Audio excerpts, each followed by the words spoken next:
afternoon. Thanks for having us. So this photo is of the East Lansing Community Solar Park.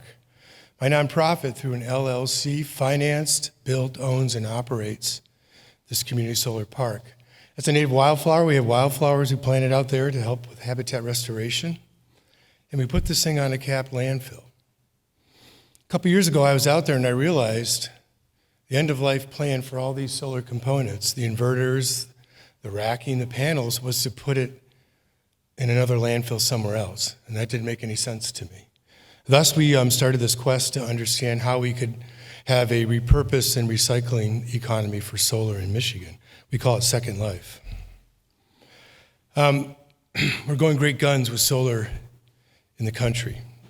Make no mistake, this is going to be the technology in the electricity sector that makes a difference with climate change. It won't be, wind has been doing a great job, but solar is the one. This is the one that everybody is bringing online. It beats wind, it beats natural gas, it certainly beats coal. And the electricity sector is good for about 30% of our greenhouse gases. So we need to build more and we need to go faster with what we're building. So I'm a pro-solar person, I want to make that clear. However, we're not thinking about the back end, we're not thinking about the waste as an industry. In Michigan alone, we're looking between 8 and 12 gigawatts of solar coming online in about 17 years. We have 1 gigawatt today and it's taken us 20 years to get there. Give you an idea, 8 gigawatts of solar is 100 square miles of solar panels. That's bigger than the city of Grand Rapids.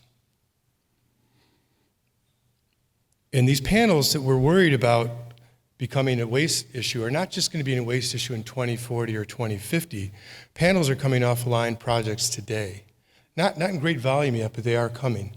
And one of the reasons they're coming is something called repaneling, and maybe we can talk more about that in the Q&A. But essentially, because panels are so more efficient today than they were 10 years ago, it's worth large-scale solar generation projects to yank those panels and replace them with new ones. And where are those panels going? They're going into the landfill. Harvard Business Review is rarely wrong. They're right here. We don't have a strategy, a circular economy strategy across the country. A few states have some things in place, and modestly, we're going to suggest we have an idea that might work for Michigan. Our Second Life solar model is relatively simple in a sense. We want to divert panels from going into the landfill. So the first option, we want to make it the last option today. And we're going to do two things with those panels. One is that we're going to analyze and refurbish panels that we think can work in a secondary market, especially in a social impact market. And those panels that are really shot, we're going to get those to our recycling partner, who is Shupan. Shupan is a leader in electronics recycling in the country. And they're going to be working on, and they still are, working on the end use of those, or rather sending them downstream to their vendors and being able to get value out of those. The challenge right now for us is going to be getting feedstock, and I'll talk more about that in a second. We feel good about our networks and our connections and our expertise. Michigan Energy Options works as a contractor for many utilities throughout the state. We do energy efficiency and even appliance recycling programs for them. We are the solar consultant for the state of Michigan, so we're helping them bring online solar.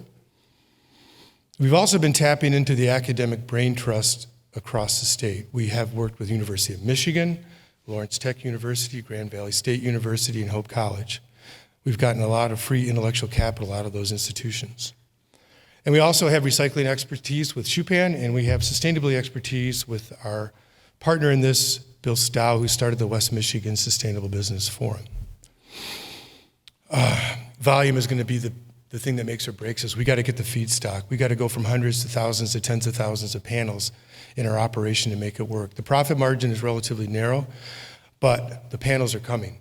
And we don't have to be a Michigan-based company and just look for panels in our state. We're behind the times in terms of solar development in Michigan compared to other states like Minnesota, Illinois. We can go after panels in other states, and that's going to be our intention. Right now, we're really busy doing financial modeling and risk management modeling, working with Grand Valley State and Lawrence Tech to understand this whole piece of it a little better. We're getting it dialed in.